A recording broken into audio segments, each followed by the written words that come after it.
And it says it's recording. Sweet. Okay. Bear with me if I say some stuff that you already know. If you already know it, good for you. Go back to the Hewitt video that we watched. Our magnet is not as big as the one he had. And I don't have that big old ammeter sitting on the desk that he had. He kept hitting. I thought it was going to break. But we still do have something we can take a look at. So here's my magnet. There's our ammeter. I think you can see it better if we turn the lights off. I'm just hoping the camera will still catch it. I guess we'll find out. Alright. Left hand rule. Your thumbs stand for the direction the electrons move. The fingers stand for magnetic field lines from your knuckles to wherever it is. What comes out of the palm of your hand? The force. Force, okay, because it happens to be true that, actually I'm going to turn the lights back up. Let me try this. Sorry. Hey, ooh. I know. It happens to be true that charged objects moving in a magnetic field experience force. You just have to read it, but just do it. Charged objects moving in a magnetic field experience a force. Which way? Well, this way, right? Out of the palm of your hand, which happens to be perpendicular to magnetic field lines and the way that the electrons are moving. So it's perpendicular to both of those. So it's not a big surprise, and when we take a magnet like this, because magnetic field lines go this way, don't they? And I don't know which way, it doesn't if I turn around, it goes the other way. They go like this. So if I take a wire and go like this, aren't the electrons moving? Right? In fact, aren't they moving already perpendicular to the magnetic field lines? So they should experience a force. Which way? Out of the palm of your hand. Yeah, out of the palm of my hand. So it depends on whether the poles or which way they're going. The force is either this way or this way. But either way, that force is directed which way? Along the wire is the key. If you do it that way, if you take this magnet and plunge them down in between the poles, I guarantee the electrons have to get forced either that way or this way, which happens to be along the wire. But the only way to really show that's true is to hook it up to the ammeter and watch it wave at you, because it's going to go back and forth.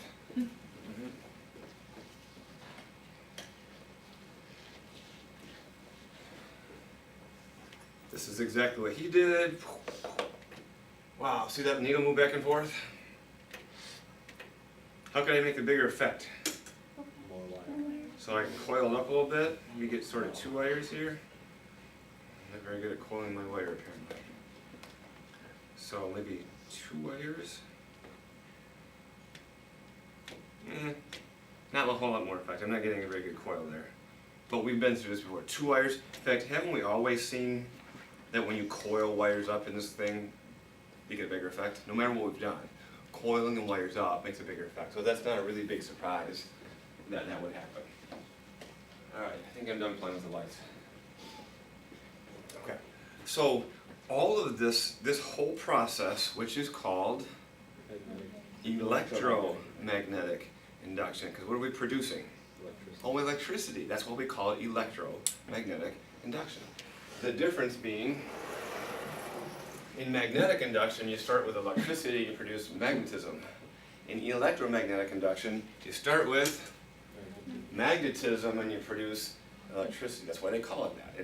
I think it's pretty aptly named. It's not going to get any better, so it doesn't matter, but that's what it is. So, if you put more coils, or you move it faster, or you have a larger, stronger magnet, all that stuff matters. In fact, what we said is this. Can we read this in English? The voltage in a closed loop is equal to the product of the number of coils, the area of the coils, and the rate at which, or rate of change of, magnetic field strength. That part's hard. That part just says, do this faster. All it says. But can you look at it as just left-hand rule? That's all it really is. If you just plunge this down in there, electrons moving this way, and a magnetic field that points from here to here, they have to be moving along the wire. And as long as, remember when I unplugged this the other day, how it didn't work? Because that's not a closed loop, that's an open loop, and there wouldn't be anywhere for the electrons to move. Right? They can't move along here and it's kind of pop out the end, and that doesn't happen. So be careful with that. So you can make this easy by making it look like a left-hand rule. You gotta develop the thinking a little bit more, be a little more general, go, okay, really, if I change the magnetic field in a closed loop. So again, I can close the loop, and I can take one of the strongest magnets I have, and just hold it there. That's a really strong magnet, but nothing's changing. Right? You have to change the magnetic field in a closed loop, and so that's why we move it back and forth. Except, we finally recognized that it's easier not to move it back and forth, it's easier to spin things on a circle. And again, I know I'm doing a review, but I'm doing partly for these guys watching here, that's what this is, right? Closed wire, magnet, really strong magnet. How come nothing's happening? Because I'm moving. And we're not changing the magnetic field inside those loops of wire right there. To do that, you gotta spin it. And again, I know we've spun, and I'll take your, there we go, you're right, okay? And the faster I spin it, the faster I change the magnetic field strength. The faster I change the magnetic field strength, the bigger the voltage. The bigger the voltage, the bigger the current. The bigger the current, the brighter the label. And they just happen to do this down at Consumers Energy, and they spin it about 60 times a second. So how do they do that? Can you picture a paddle wheel, kind of?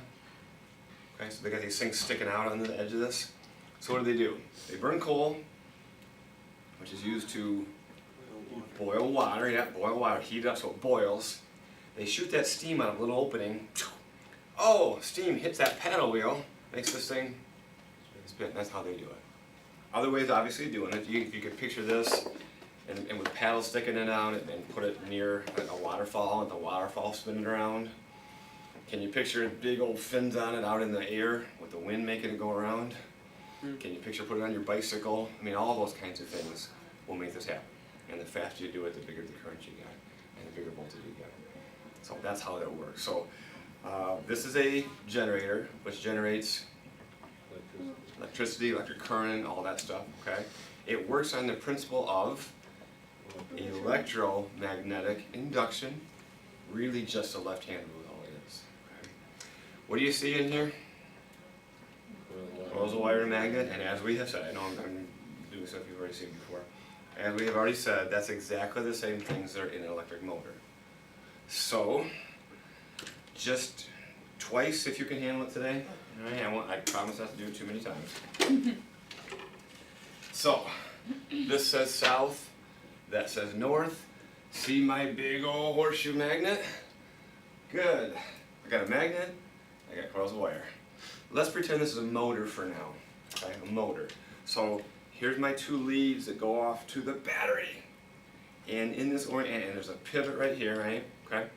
So hook it up to battery, go, here comes electric current. Let's just, for the sake of argument, say the current's traveling at you at this point, okay?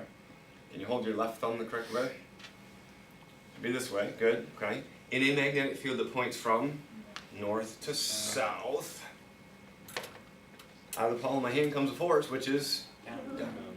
Follow the path over here, electrons moving this way in a magnetic field that still points from north to south. Force over here is, these get forced down, these get forced up, so guess what happens? Spins! But wait. By the time it gets over here, it's not connected to these electric leads anymore. It's only here. Not connected anymore. You think it would stop, but it doesn't, because the whole thing has inertia. So lucky for us, by the time it wants to stop, oh, it just happens to connect again. Same story all over again. The electrons are still going this way, so these still get forced down, those still get forced up, am I right? Yeah. Halfway again, or a quarter of a turn, not connected anymore. So, here's the big thing I want you to understand. The electrons were moving which way? Along the wire is important. They were moving along the wire, and they got forced down or up, which is perpendicular to the wire, okay? Because we were putting, well, what kind of energy did we put in? Electric energy, and we got out mechanical energy. And this uses the process of magnetic induction in the left-hand rule. That's if it's a motor. So that's exactly what goes on in here. It's a little bit more complicated, but it's the same idea. Okay? Same pieces in a generator. So now we're going to be a generator. Okay, we can be a generator. But see, now we don't hook it up to a battery. That's not the point of a generator. The point of a generator is to produce electricity. So now these still electric leads, but they don't lead to a battery. They lead to a light bulb. Okay? Would you crank, please? I'm going to crank that way? Okay, so it's going to crank this way. So this particular instant, right now, these electrons are moving up in a magnetic field that points from north to south. So the force on them is at you. What's really important? That force is directed along the wire. Oh my gosh, that's important. Over here, these are moving down in a magnetic field that still points from north to south. The force is still along the wire. And when you shove electrons along a wire, they move along the wire. Yeah, they move along the wire. We call it current. But see, right now, that's working, and we're connected. So I get a pulse of current. A quarter turn later, it's not connected anymore. So there's no current. It goes on, it's off. Okay, that's fine. In particular, actually right now too, aren't these electrons moving this way? They're moving this way in a magnetic field that points from, I can't even do it. So instead of being like this, wouldn't the forces and the motion be like that? How much force is exerted on the electrons right now? None. So they don't move. Well, they're still moving from before, but they tend to stop. And that's okay, because this thing, which one are you cranking me? Okay. Because they're in a split second later, they're going to end up back where they were before. These are now moving up in a magnetic field that points this way. They still get shoved along the wire. So they get shoved, rest, shoved, rest, shoved, rest. It's blinking on and off current, which again is the same thing happens in our lights. That process is called electromagnetic induction. We put in mechanical energy and you get out electric energy. The electrons were moving, in this case they were moving perpendicular to the wire, and they got forced along the wire. Last time in the motor they were moving along the wire and they got forced perpendicular to the wire. I guarantee you that question is on the test. What question? In a motor, you put in what kind of energy? Electric energy, and you get out mechanical energy. In a generator, you put in mechanical energy and you get out electric energy. There's one. In a motor, the electrons are moving along the wire and they get forced perpendicular to the wire, so it makes it move. In a generator, we're the ones moving them. In fact, we're moving them perpendicular to the wire and they get forced along the wire. A motor uses the principle of magnetic induction, whereas a generator uses the principle of electromagnetic induction. I didn't say it was going to be easy, but I just told you the question on the quiz. Okay? I'll even put it in chart format for you. It'll list motor, generator. On the side, it'll list principle used as electromagnetic induction versus magnetic induction. It'll say something about direction of travel versus direction of force. And they'll say energy transformations. We'll do it again tomorrow. You'll love it. Okay, we'll get it. We'll get it. And I think most of you got it now. Again, I'm half doing this just for the video, and just in case they haven't seen that stuff. All right. Once again, something you saw yesterday, but we're going to take it one step further. So bear with me, even though you've already seen this. Okay. Probably should turn the power off for now. Okay. What do you see? Coils of wire. Yeah, a bunch of coils of wire, which always intensifies the effect from everything we've seen. Okay. Remember, I plug it into the outlet. Automatically, what kind of current? Alternating current. That's what AC stands for. AC, DC is a band, but also AC stands for alternating current, and DC stands for direct current, which goes the same direction. Right? This is alternating current. So the current's going to go. But we already know, if you ever take a loop of wire and send current through it, what do you produce? Magnetic field. That process is called magnetic induction. And we know what the field lines look like. For something like this, they either go like this, or they go like this. Either way, that's exactly the same shape as the magnetic field lines of a bar magnet. So in a sense, this becomes a magnet. Except, it becomes a magnet north-south, and then the current flips around, so now it becomes a magnet north-south, yeah. And then current goes the other way, so it flips, and flips, and flips, and flips. I feel bad, kind of, for the magnetizable stuff that we put in there, because we're asking it to be magnetized this way. Oh, now it become magnetized this way. Nope, now it become magnetized this way. And it does it. Crazy. And it changes how often? A lot of times. 60 times a second. Actually, this becomes north 60 times a second and south 60 times a second. So it actually changes 120 times a second. That's crazy. But it does it for us. And putting magnetizable stuff in there simply intensifies the effect. Next step. Oh, wait. When you have a magnetic field that flips back and forth, and maybe you happen to put a closed loop of wire in there, not wire, but it's aluminum, which is even better than a loop of wire. Can you follow the thought process again? Alternating current produces, Changing magnetic. yeah, changing magnetic field, in fact, alternating magnetic field. Wait, alternating magnetic field in a loop of wire produces voltage and current, and what kind of current? Alternating. I've already shown you that. We've shown you that here. You couldn't see the current going back and forth, but you could see it flipping on and off. I showed you on the ammeter how it waves back and forth. That's evidence of alternating current. So, alternating current produces alternating magnetic field.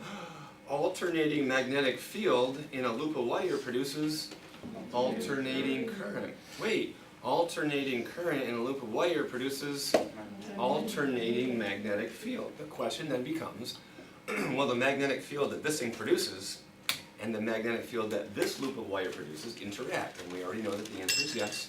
Okay, I don't know if she was class saw this or not, so okay. This did get pulled down and then shoved up, or maybe it only got shoved up, and by the time it got pulled down, it was already gone. Because since they're alternating, it's going to be push, pull, push, pull, push, pull. So at some point, it gets shoved away, and it can't, even if it does pull back down, it's already long gone. We tried it yesterday with brass, which is not as good of a conductor, and that's why it still does that, but not quite full effect. And then I was kind of messing with you guys yesterday. We tried this one, which has a slit in it, so it's not a closed loop. So we still get alternating current, produces an alternating magnetic field, but an alternating magnetic field in an open loop wire does nothing. So it doesn't work. Doesn't do much of anything. There's nothing special about aluminum except it's pretty, Unmagnetic. well, true. It's light. It's not very dense. Okay. This does the same thing. It's just too heavy to do a heck of a lot. I can't shoot it up just because it's too heavy for its own good. Alright. Again, I know you guys saw this yesterday, but just for the sake of the video and for you being on TV, let's show it anyway, okay? Actually, can you just hold that up? Okay. This is a generator, right? Light bulb. Okay. So we'll flip on here, just to kind of prove to you that what's inside there is really the same stuff as what's inside here. Okay? Actually, you go ahead and crank it. Okay, so it's a generator, okay? So what's in there? Coils of wire and a magnet. Okay, good? Alright. So what's inside a generator? Coils of wire and a magnet. What's inside an electric motor? Coils of wire and a magnet. But how do you make this thing run? You have to put in some electricity, and assuming I have a battery, which I do, alright, Vanna, you're back. Alright. It's the same pieces, and so realistically we should and we can make that thing go backwards. And again, if you go ahead and crank it the other way. Now what is she doing? Charging up the batteries, way cool. Okay? Alright. Ready for the next step? Because it's going to still involve everything that you already know. It's going to involve this. I don't even have to go all that far with all this stuff. Okay. I'm going to put the current back on. We're going to get what kind of current? Alternating current. Alternating current produces alternating magnetic field. Okay? This simply intensifies the effect. Okay? Alright. Here's what I wanted. Okay, good. Here's set to go. Okay. So, Alternating current produces alternating magnetic field. Hey, look at a closed loop of wire. And in this loop of wire, guess what we're going to do? We're going to change the, I'm going to put it up here, okay? So alternating current produces alternating magnetic field all the way up and down this thing. Hey, here's a closed loop of wire in which we're going to change the magnetic field. Wait, whenever you change the magnetic field in a closed loop of wire, what do you get? Voltage, current, in particular, what kind of current? Alternating current. So you mean we can make the electrons go back and forth and back and forth and back and forth? What if you hook that up to a light bulb? So I want to make sure you understand some things. Plastic, PVC, are essentially plastic. Plastic, I'm not touching the wires to each other. That's a misconception. I just need to connect them. I am not connecting these things at all.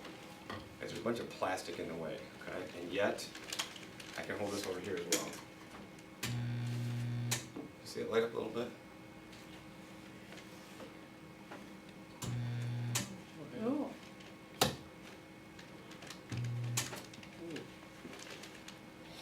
Do that again. Where's the magnetic field probably strongest?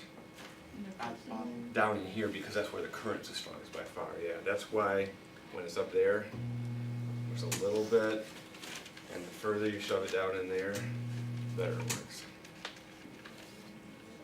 Is that kind of cool? I thought it was kind of cool. The first time I saw it, and okay, I got it. Alternating current produces alternating magnetic field. Alternating magnetic field in a coil wire, of course, produces alternating current. I got that. And it makes sense that the further down you push it, the better that gets. Take this out, okay? Theoretically, should this still work?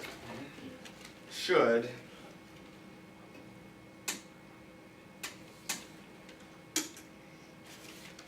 I think I blew a circuit.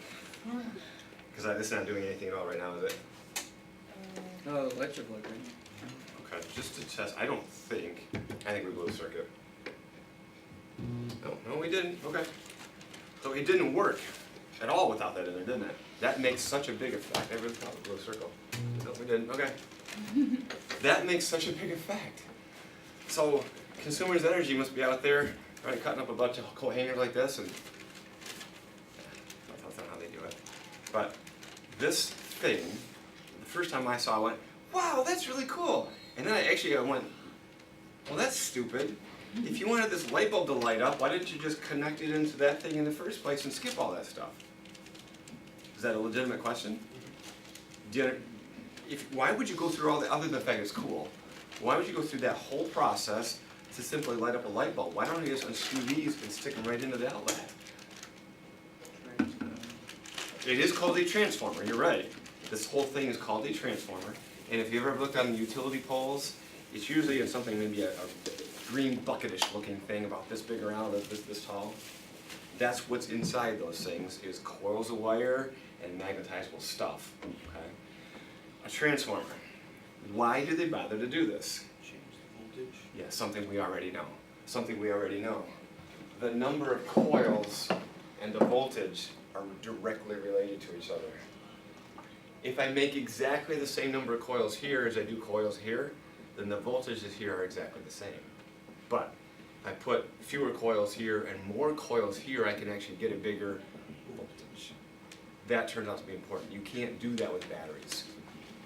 And so here's the math, which is not really very difficult. And I want to write in a color that they can definitely see in the video. That'd be great if I could find one. There we go. So here's our number of coils here. Here's the number of coils down here. Here's the magnetizable stuff. Okay. This was definitely connected to the outlet, right? This was connected to light bulb. So something looks like that. I got the filament and all that stuff. Great. Okay. So here's the idea. Let's make the math really easy. Let's just say that was 100 coils. I don't know if it's right or not. It was 100 coils. And do you know the voltage that comes out of our outlets? You're supposed to. Yeah, it's supposed to be 120. Okay. Yeah, voltage that comes out of our outlets is 120 volts. Okay. For the sake of argument, doesn't that look like more coils? They're smaller, but there's a lot more of them. If that's 100, this might be 200 or 300, okay? Let's say 300. So 300 coils up here. Make this easy on yourself. The number of coils and the voltage are directly related, which means if the number of coils goes up, the voltage goes up too. In fact, it goes up Same amount. by the same factor, yeah, by exactly the same factor. So, 100 coils to 300 coils is a factor of 3. So if the voltage here is 120, the voltage up here has to be A lot. 360. Yes, 3 times 12 is 36. So it has to be 360 volts. Still, if I were sitting in your place, I go, ah, that's cool. Yeah, you should have just plugged it in there. Okay, I get the fact you can change the voltage. So what? It's a legitimate, why would we want to be able to change the voltage? Okay. Has anybody ever warned you about touching the power lines that go across the country? Why? They're at hundreds, often of thousands of volts. Don't touch those things, okay? And yet, wait a minute, our outlets are at 120 volts? So what must be going on outside your house? Here's how this happens. Across the country, those wires that string across and across and across and across finally come to a pole with one of those bucket-looking things. I would bet you that up here on top, there's lots and lots and lots and lots and lots and lots of coils. Good morning. Welcome, Cardiff here. Okay, we'll be in that in a minute. Guess how many coils are down here? A lot or a little? Not really. Maybe 120, I'm making up the exact numbers, don't matter. Maybe 120,000 volts up here to get what in your house? Still, if I were you, I'd be saying, I get it. Why do you need to do that? Okay. Because, here's the idea. Power, our formula for power is current times voltage. It turns out that the power has to remain the same. So, if these lines are at huge, huge, huge voltages, that means that their current is very small. Okay, why do we need small current? You guys have done this before. When you leave the batteries in your circuits hooked up for too long, doesn't everything start to get hot? Yeah. Is that the point of an electric circuit, is to let the wires get hot? No. The purpose is to get electric current out, isn't it? So here's what they do. These wires up here have huge voltages and really small currents, so that they don't heat up. So that in those 5 miles or more that you finally get electricity from consumes energy, you don't lose all the energy. Get to your house, let's turn it around. In your house, the voltage is pretty small and the current is very big. So that you can power all the stuff in your house that you want to. If you can only get 0.05 amps of current, you couldn't run anything in your house. So they do it on purpose. Can you trace it back? Who's back here that did this whole stuff in the first place? Consumers of energy. With what? With bunches of these. And this is called a step down because the voltage goes down. This was called a step up. So over at Consumers Energy, they have to do this same thing in reverse. They have to step up the voltage, carry the current across in low current so you don't generate a lot of heat, step it back down and get to your house. And there's substations all over the place. You ever seen a building with fence around it because they don't want people messing with that stuff? That's typically what's in there. They can step it up and down as they go to make things work out. Yeah, this whole thing is called a transformer. When the voltage goes up, you call it a step up transformer. It's really difficult. When the voltage goes down, you call it a step down transformer. When the voltage goes up, the current goes down. All because it turned out the power has to stay exactly the same. It's really conservation of energy. And that's why we bother to do stuff like that. You now know how the whole process works from Consumers Energy. Burn some coal, boil some water, shoot the steam with this thing, create voltage, step it up, carry it across the country, get to your house, step it down. Somebody asked a question last year, said, hey, somebody said there's oil in those things. And I thought, I really didn't know that, so I looked it up. It's true, there is oil. Do you know what the bucket-looking things I'm talking about? Yeah. They're typically greenish, almost copper. Okay. Why would there be oil in them? Cool. Yeah, in case they get hot. Exactly. That's oil. There's oil in them in case they get hot. The oil heats up instead of the wires so much. So in the event you have a complete breakdown of society, people have actually punctured those things in you know, foreign countries to get the oil out, to use them, because the electricity wasn't going anyway. So that's kind of a cool idea. I mean, it could be a mess if we got a hole in it. But, I mean, you could put water in there, couldn't you? Wouldn't water cool it down? Yes. Water also tends to make things rust and all that, so that'd be a horrible idea. So that's why they use oil inside. Good. And I didn't know that till last year. It was a cool idea. Whew. I think I'm done. I'm going to shut that off. Thanks for sticking with me for a full half hour, because that's a lot to ask. Yeah, very good.